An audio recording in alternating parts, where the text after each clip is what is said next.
Waalaikumsalam warahmatullahi wabarakatuh. Ya, alhamdulillahirabbil alamin, anak-anak, hari ini kita bisa berjumpa kembali. Senang sekali rasanya Bu Yanti bisa kembali bertatap maya dengan kalian. Hari ini kita akan melanjutkan materi kemarin mengenai teks eksplanasi. Namun seperti biasa, sebelum mulai kita berdoa terlebih dahulu ya. Hari ini yang jatah memimpin doa Mbak Fariha. Silakan Mbak Fariha dipimpin berdoa dulu. Teman-teman, sebelum kita mulai pelajaran hari ini, mari kita berdoa menurut kepercayaan masing-masing. Berdoa mulai. Doa selesai. Baik, terima kasih Mbak Fariha. Selanjutnya menyanyikan lagu Indonesia Raya. Ya, Mbak Niha silahkan dipimpin. Hiduplah Indonesia Raya. Oke, terima kasih Mbak Niha sudah dipimpin Indonesia Raya. Anak-anak, kalian sudah memahami tentang teks eksplanasi. Ya, kalian sudah tahu manfaat belajar dari teks eksplanasi. Teks yang berisi tentang apa? Fenomena Alam. Ya, bisa fenomena sosial, bisa juga fenomena budaya. Ya, kalian sudah tahu manfaat belajar teks eksplanasi itu apa? Oh, ternyata pelangi itu seperti ini. Kenapa bisa ada pelangi? Karena prosesnya seperti ini. Kalian sudah tahu, ya, bisa menjelaskan. Ya, kemudian minggu lalu kalian sudah sampai ke mengerjakan LKPD-nya ya anak-anak ya, yang Ibu share di classroom sudah dikerjakan semua ya anak-anak ya. Sudah, Bu. Sudah. Oke, Ibu cek juga sudah.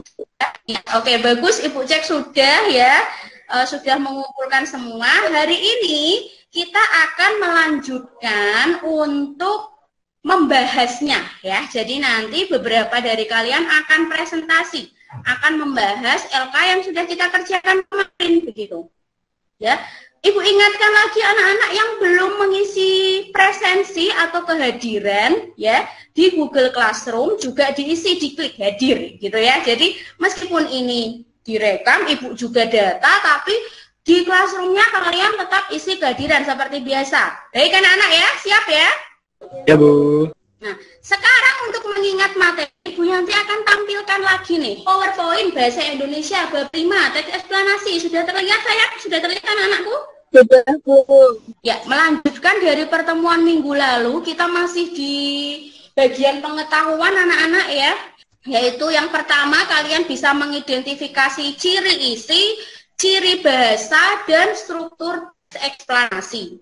Yang kedua, kalian menelaah gagasan utama dan gagasan penjelas dari teks eksplanasi. Pertama, kegiatan kita ini. Kamu baca dalam hati, coba. Ya, dilihat dari isinya, ini teks apa anak-anak? Ada yang sudah menemukan ini teks apa kira-kira dari membaca sekilas? Teks eksplanasi. Eksplanasi. Ya. Ada yang ingat nggak teks eksplanasi itu apa? Ya? Yang menjelaskan tentang proses terjadinya atau terbentuknya suatu fenomena. Iya. Oke, bagus. Terima kasih Dinda. Ya, itu tadi pengertian dari teks eksplanasi. Kemudian, nih tujuan teks eksplanasi menjelaskan terjadinya satu fenomena secara alamiah ataupun proses bekerjanya fenomena alam maupun fenomena sosial. Struktur teks eksplanasi, ayo. Yang pertama identifikasi fenomena, yang kedua deretan penjelas ya, bisa pola kausalitas, bisa berpola kronologis, dan yang ketiga apa? Penutup berisi ulasan ya, mengomentari isinya ya. Oke, baik, Ibu lanjutkan. Masih dua lagi, ciri teks eksplanasi apa? Kalau ciri umumnya, ciri utamanya adalah teks eksplanasi itu berisi informasi yang mengandung fakta, anak-anak ya. Yang kedua, membahas fenomena yang bersifat keilmuan. Yang ketiga, bersifat informatif. Dan yang keempat, yang tadi Ibu jelaskan, dirangkai dengan bisa pola kronologis, bisa pola kausalitas, anak-anak. Konjungsi kausalitas tadi ya. Konjungsi kausalitas contohnya apa anak-anak? Karena sebab. Karena, sebab, oleh karena itu, oleh sebab itu, akibatnya. Ya. Kalau konjungsi kronologis contohnya apa? Kemudian, lalu. Nah, oke, bagus. Kata teknis. Kata teknis berkaitan dengan istilah-istilah. Berarti kata tersebut berkaitan dengan bidang tertentu, punya makna. Ekosistem, fotosintesis. Mapel apa ini biasanya? Pipa. Iya. Kalau istilah atlas, global, itu kamu dengar di mata pelajaran apa? IPS. Pinter. Yang keempat adalah kata benda jenis fenomena. Contohnya apa? Gerhana. Proses terjadinya gerhana. Gempa. Gempa kok bisa, Bu? Iya. Prosesnya bagaimana? Gempa vulkanik berkaitan dengan gunung meletus. Itu kan ada satu peristiwa yang mendasari. Ya, makanya ini bisa menjadi kata benda jenis fenomena. Sudah bisa membedakan ya anak-anak kata teknis dan kata jenis fenomena ya anak-anak ya? Iya, Bu. Iya, Bu. Nah, ini kemarin kita bahas yaitu kaitannya dengan gagasan utama dan gagasan penjelas. Apa itu gagasan utama? Siapa yang ingat? Ide pokok adalah ide atau gagasan yang menjadi pokok pengembangan paragraf. Iya. Gagasan utama itu sama dengan ide pokok. Mau disebut gagasan utama, gagasan pokok, ide pokok itu sama anak-anak. Intinya adalah yang menjadi ide atau gagasan yang menjadi pokok pengembangan paragraf. Jadi kalimat utama itu letaknya ada di ide pokoknya. Nah, jadi satu ya, kita ambil satu gagasan utamanya. Kalau begitu yang lain, yang bukan gagasan utama, nanti namanya apa? Gagasan? Penjelas. Iya, gagasan penjelas atau ide penjelas. Langsung saja kemarin LKM sudah kalian kirimkan, sudah Ibu cek ya. Oke, coba yang pertama kemarin ciri isi, ciri bahasa, dan struktur dari teks eksplanasi tersebut. Ciri isinya dulu, yuk ciri isi siapa yang membacakan? Yang bisa? Ya. Dinda, oke, silahkan Dinda. Jika dilihat berdasarkan isinya, teks berjudul banjir merupakan teks eksplanasi karena penyebab alami banjir adalah erosi dan sedimentasi, curah hujan, pengaruh fisiografi atau geofisik sungai, kapasitas sungai, drainase lahan, dan pengaruh air pasang. Paragraf 1. Oh ya, itu contoh fakta yang ada di paragraf lain ada contoh faktanya tidak? Mbak Intan, coba Mbak Intan dibacakan. Apabila suatu hutan yang berada dalam sebuah aliran sungai berubah menjadi permukiman, debit puncak sungai akan meningkat antara 6 sampai 20 kali. Angka 6 dan angka 20 ini tergantung pada jenis hutan dan jenis permukiman. Iya, jadi itu contoh yang pertama bahwa teks eksplanasi berjudul banjir yang ada di LKPD kalian adalah teks eksplanasi karena mengandung fakta. Sekarang soal yang kedua, ciri bahasanya apa saja? Siapa yang jatah membacakan? Asifa. Ya, silahkan. Ciri bahasa 1. Konjungsi kausalitas karena sebab akibatnya. 2. Konjungsi ketika. 3. Kata teknis, erosi, sedimentasi, fisiografi atau geofisik, diferensi. 4. Kata benda jenis fenomena banjir. Ya, kata benda jenis fenomenanya banjir. Ya, kemudian strukturnya. Identifikasi kejadian terdapat pada paragraf 1. Proses kejadian terdapat pada paragraf 2 dan 3. Ulasan terdapat pada paragraf 4. Iya. Yang pertama identifikasi fenomena, kemudian deretan penjelasnya nanti bisa kronologis, bisa kausalitas, kemudian yang terakhir nanti ada ulasan atau bagian penutupnya. Sekarang gagasan utamanya. Teks di LK kalian banjir ada berapa paragraf anak-anak? 4 ya.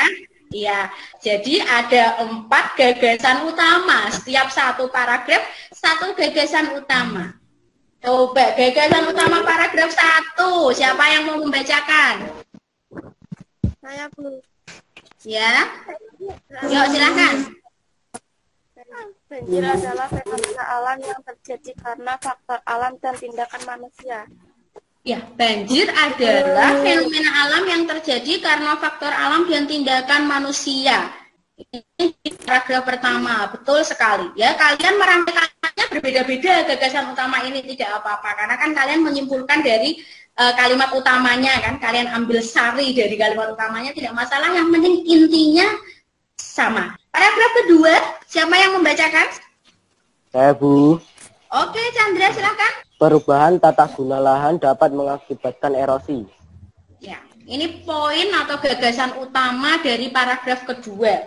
Yang paragraf ketiga, siapa yang mau membacakan? Bu, perubahan tata guna lahan merupakan penyebab utama banjir.